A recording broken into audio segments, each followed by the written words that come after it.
আজ সারাদিন আমরা আলু জমিতে ছিলাম, তাই সকাল থেকে রান্না হয়নি। দেখছোই তো আবহাওয়া কত খারাপ, বৃষ্টি হচ্ছে। আর এর মধ্যে আলু যদি আমরা বাসায় তুলে নিয়ে আসতে না পারি তাহলে তো সব আলু পচে যাবে।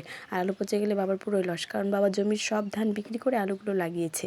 তাই সারাদিন আমরা আলুর জমিতে আলু তুলছিলাম, কিন্তু এদিকে রান্না হয়নি। আর এত কাজের মধ্যে একটু ভালো মন্দও খেতে ইচ্ছে করে।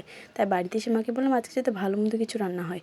তাই এই পাতি হাঁসটা বাসায় ছিল, এটাই পরে বাবা আর মা মিলে ভালো করে জবাই করে এই যে মা পরিষ্কার করছে। প্রথমে গরম জল করে নিল, তাহলে তাড়াতাড়ি পরিষ্কার করা যাবে।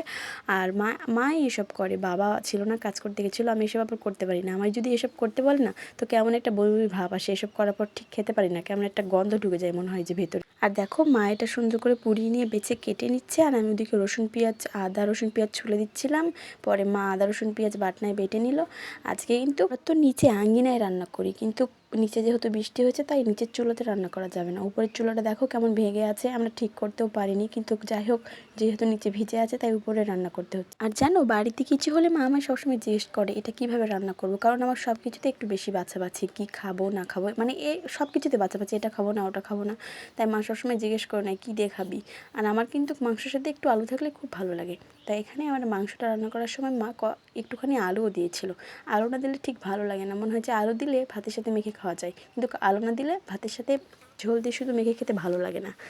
পাতি হাঁসের মাংস অনেকে সবসময় গোটা মশলা দিয়েও রান্না করে, কিন্তু আমার সবসময় বাটি মশলা দিয়েই ভালো লাগে। তাই বাটা মশলা দিয়েই রান্না করছিল, সব কিছুই বাটা, শুধু মরিচটা গোটা ছিল আর গরম মশলা।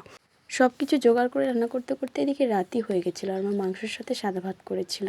সারাদিন না খেয়ে থেকে রাত্রেবেলা পাতি হাঁসের মাংস দিয়ে গরম ভাত খেতে কিন্তু মজাই আলাদা। ওদিকে মায়ের মশলা কষা হয়ে গেছে, মা এবার মাংস দিচ্ছে। মাংসটা একটু কষানোর পর আলু দিবে কিছুক্ষণ পর। আর এদিকে মাংস রান্না হচ্ছে। কষা মাংস না খেলে কি আর হয় বলো? যখনই মাংস রান্না হয় আমার জন্য 2 পিস হলেও কষা মাংস থাকে। কষা মাংস না খেলে মনে হয় যে আমি বোধহয় মাংসই খাইনি। তাই সবসময় মা দেয় আমার জন্য 2 পিস কষা মাংস তুলতে, কখনোই ভুলে না। তো মা আমাকে এইদিকে 1 বাটি প্রায় মাংস তুলে দিয়েছিল। আমি শুধু একা খাইনি, বাসায় যারা ছিল সবাই মিলে ভাগ করে খেয়েছি। মাংসটা কিন্তু, আর রান্না করা মাংসর থেকে কষা মাংসটা সবসময় একটু বেশি টেস্ট হয়, খেতেও মজা লাগে। তাই কষা মাংস না খেলে মনে হয় যে জিভ হচ্ছে না, যতই রান্না করা মাংস খাই।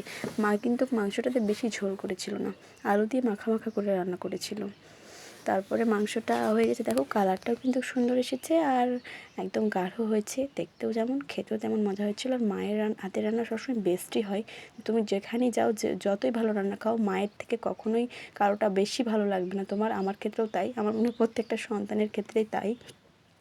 তারপর রান্না হয়ে গেলে আমরা সবাই মিলে খেতে বসে যাই। আর দেখো আমরা কিন্তু আমাদের ঘরে রুমের ভিতরে, আমার যেখানে আমি ঘুমোই সেই রুমের ভিতরে মাঝাতে পাটি বিছনা করে এখানেই আমরা সবাই মিলে খাচ্ছিলাম। আর আমরা রোজ এভাবেই খাই, সামনে টিভি আছে, টিভি দেখতে দেখতে খাচ্ছিলাম। ঠিক আছে, আমরা এখন খাওয়া দাওয়া করছি। তোমরা ভালো থেকো, সুস্থ থেকো, টাটা বাই, দেখা হচ্ছে পরের ভিডিওতে।